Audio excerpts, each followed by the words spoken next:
Sometimes fate throws us gifts that are impossible to predict. 3 years ago, on Tony's birthday, such a gift literally ran out in front of our car.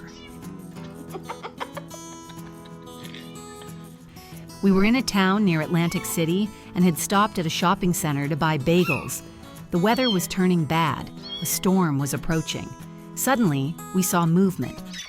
Something darted in front of our car and into a thorny bush at the edge of the parking lot.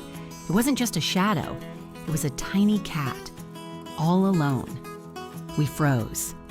There was no sign of shelter, no sign of a mother cat or other kittens at the shopping center with its asphalt and concrete and cars.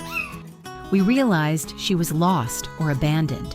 Amidst the rumbling thunder and the first drops of rain, we crouched by a bush for hours, coaxing her to come out. Finally, we managed to catch her.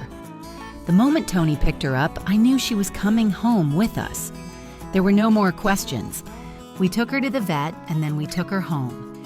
She turned out to be healthy, though frightened. Our other cats, Hazel and Henry, accepted her. From that day on, a new chapter began. It's a story we now retell to friends with laughter and tenderness.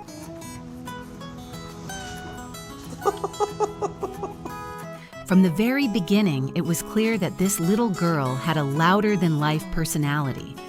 What? She was a character, bright, demanding, and stubborn. She was especially in love with Tony. He became her world. Lilith! What is your problem? When he took the dogs outside, the drama began. She would get nervous, capricious, and jealous. She runs around the house and yells at me, acting like I'm to blame.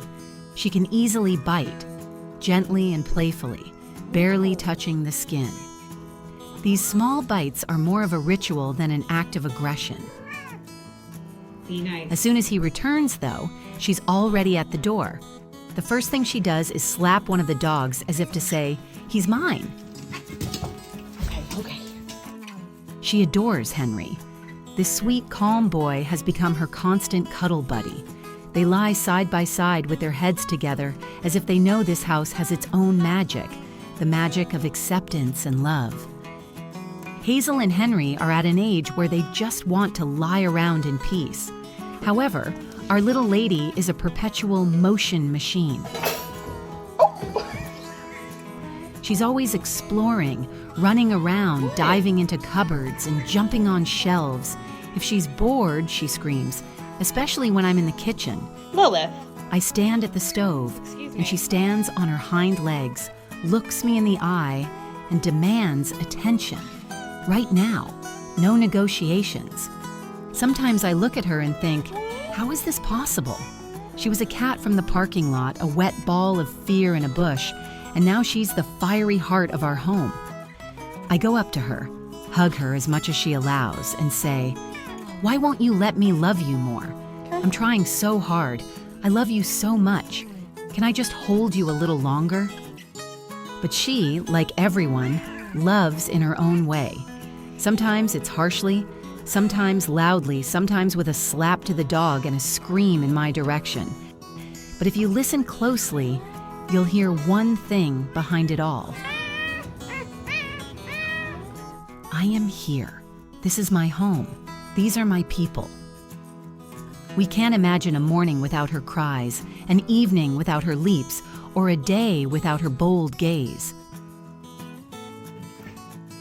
If you enjoyed the story about our extraordinary parking lot cat and her unique connection with Tony, please like it, leave a comment, and subscribe to the channel for more heartwarming stories.